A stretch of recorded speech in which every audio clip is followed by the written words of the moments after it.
जानकारी मिली है, ये किस सोर्स से मिली है वो मैं भी कहूँगा, और आप भी जानते हैं। मैं नहीं जानता सर। हाँ, मैं कुछ नहीं जानता। नहीं, आप बहुत कुछ जानते हैं, लेकिन सबको ऐसा अपने बातों से ये कहते हैं कि जो मैं कह रहा हूँ वो ठीक है, आप जो कह रहे हैं वो ठीक नहीं है। ये हमेशा आप बोलते हैं, बहुत ही कुछ हुआ तो मेरे चैम्बर में आओ। तो ये इसीलिए सर मेरा। पर आप कभी चैम्बर में आए ही नहीं। नहीं, मैं सर एक काम कीजिए, आज आप मेरे चैम्बर में ये डिस्कस करने के लिए आइए। नहीं नहीं, ये इम्पोर्टेंट है सर, क्योंकि इतना महत्वपूर्ण है। और ये जो एनसीईआरटी की टेक्स्ट बुक्स में संविधान के प्रियम्बल को हटाया गया है, और टेक्स्ट बुक्स में संविधान का प्रियम्बल अब तक प्रिंट हुआ करता था। पहले प्रियम्बल हमारे संविधान की आत्मा है। ये हमारे संविधान और लोकतंत्र का फाउंडेशन प्रिंसिपल्स जैसे जस्टिस, लिबर्टी, इक्वालिटी, फ्रेटर्निटी और इनके वैल्यूज़ को दर्शाता है। ये इतना रहते हुए भी, और एक बार मैं ये भी बताना चाहता हूँ, जब कॉन्स्टिट्यूंट असेंबली में ये बात चली और भाषण भी हुआ, जब 25 नवंबर 1949 को ये कहा गया कॉन्स्टिट्यूंट असेंबली में, we must make our political democracy a social democracy as well.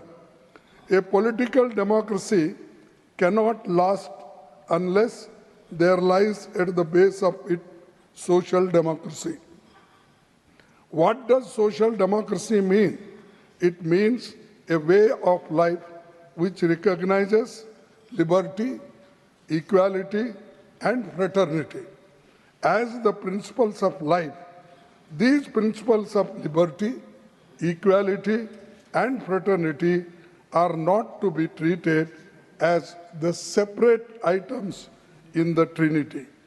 They form a union of Trinity in the sense that to avoid to diverse one from the other is to defeat the very purpose of democracy. आप सभी इस बात से सहमत होंगे कि हर नागरिक को और ख़ास तौर पर हमारी भावी पीढ़ी को स्वतंत्रता सेनानियां, संविधान निर्माताओं, लोकतंत्र संविधान और उसके फाउंडेशनल प्रिंसिपल्स एंड वैल्यूज़ के बारे में जानना ही चाहिए। हमारे महान नायक महात्मा गांधी जी, पंडित नेहरू, डॉक्टर अंबेडकर, सरदार पटेल, मौलाना आज़ाद और अन्य आज़ादी के आंदोलन में इन मूल्यों के लिए कितनी कुर्बानी दी है ये आप जानते हैं। बीजेपी सरकार ने पराजय के बाद पहले तो बाबा साहेब की प्रतिमा, गांधी जी की प्रतिमा को हटाकर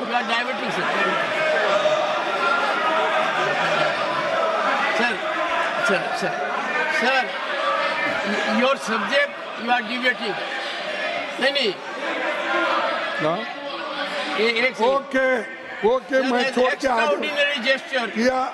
नहीं, आपको क्यों इतना दर्द होता? हम जो कहते हैं हम कहते नहीं, उसको अगर रिप्लाई देना है तो वो देने दो। बीजेपी सरकार ने पराजय के बाद पहले बाबा साहब और महात्मा गांधी जी की प्रतिमा को हटाकर अलग किया, फिर संविधान से छेड़छाड़ हो रही है। पर मैं चेतावनी देता हूं कि ऐसे बदलाव देश के लोगों को स्वीकार नहीं होगा। आरएसएस और बीजेपी अपनी सांप्रदायिक विचारधारा को देश के लोगों पर थोपने के लिए पाठ्यक्रम के साथ छेड़छाड़ कर रही है, और एनसीईआरटी ने ये जो कदम उठाया है ये ठीक नहीं है। 1 मिनट में खत्म करता हूँ सर। मैं इस विषय में सरकार से मांग करता हूँ कि पाठ्यक्रमों में हुए बदलावों को लेकर एक विस्तृत तथ्य सदन के सामने रखे। इस मुद्दे पर सरकार स्पष्टीकरण दे और संविधान के बारे में अपना कदम वापस ले। जो एनआरसी अपने सिलेबस में बदलाव किए हैं ये अच्छा नहीं है। Thank you.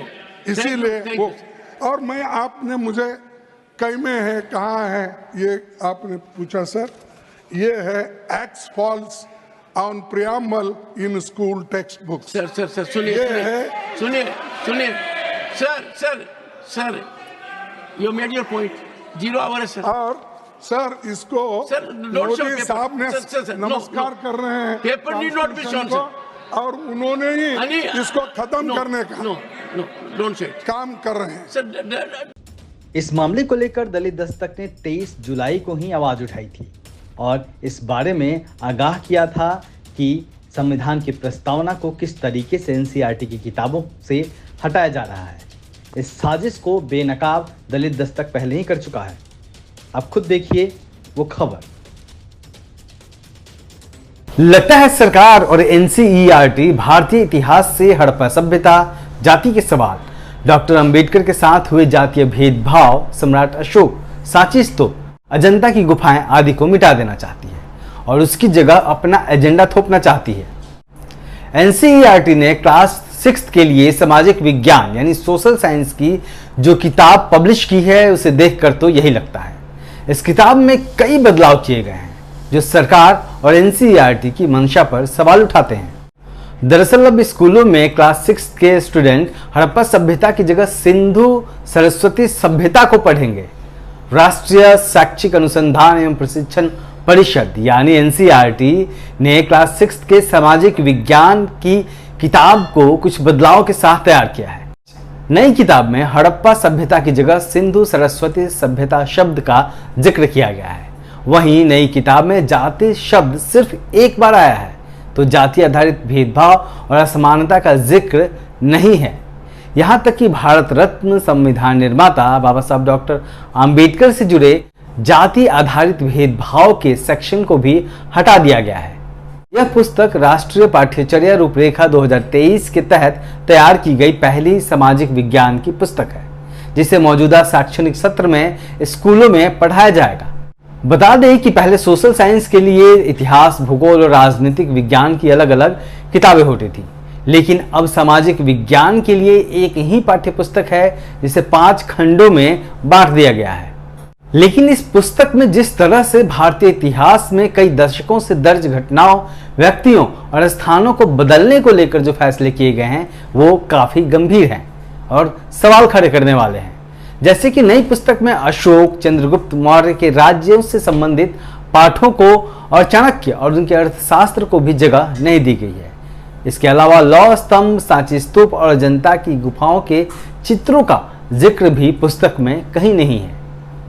फिलहाल संसद का सत्र चल रहा है। अब देखना यह है कि इस मामले को लेकर कोई सांसद संसद में आवाज उठाता है या फिर देश शोषित वर्ग से संबंधित इतिहास को बदलते हुए, मिटते हुए देखता रहता है। सवाल काफी बड़ा है और इसके बारे में आम जनता को भी सोचना होगा। देखते रहिए दलित दस्तक और हमारे चैनल को लाइक करिए, शेयर करिए, सब्सक्राइब करिए, हमारी मदद भी करिए। जय भीम।